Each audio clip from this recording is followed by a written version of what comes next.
प्रभु यीशु मसीह के ज़िंदा नाम में आप सभी को जय मसीह की। आज हम एक सवाल के ऊपर डिस्कशन करेंगे, जो सवाल है कि कैन की पत्नी कहाँ से आई।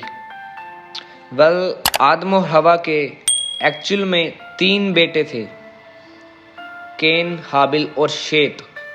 जब हाबिल की मृत्यु हुई तो कैन नोद नामक देश के अंदर जाके रहने लगा, जो अदन के पूर्व की ओर था।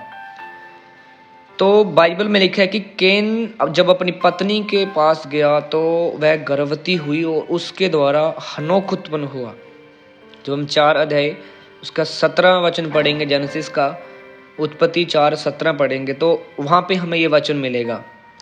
अब सवाल ये है कि कैन की पत्नी कहाँ से आई, क्योंकि उस समय पृथ्वी पे एक भी लड़की या एक भी औरत मौजूद नहीं थी, तो कैन की पत्नी कहाँ से आई।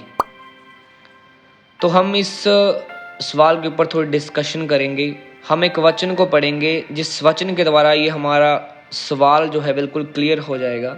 जेनेसिस चैप्टर 5 एंड वर्स 4 पढ़ेंगे तो उस जगह पे वचन हमें मिलेगा जो लिखा है, शेत के जन्म के पश्चात आदम 800 वर्ष जीवित रहा और उसके और भी बेटे बेटियां उत्पन्न हुई।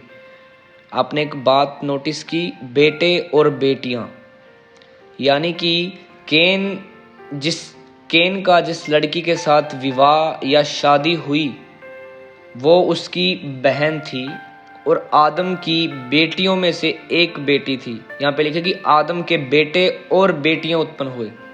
अभी उनकी गिनती नहीं है, बहुत सारे लोग अनुमान लगाते हैं कि 35 लड़के और 28 लड़कियां आदम और हवा के पास थी, लेकिन बाइबल में ये मेंशन नहीं है। ये मेंशन ये है कि बेटे बेटियां, मतलब ये प्लूरल सेंटेंस है, मतलब बहुत सारी लड़कियां भी उत्पन्न हुई थी और उन्हीं लड़कियों में से एक लड़की कैन की वाइफ बनी थी, जिन दोनों के द्वारा हनोक उत्पन्न हुआ था।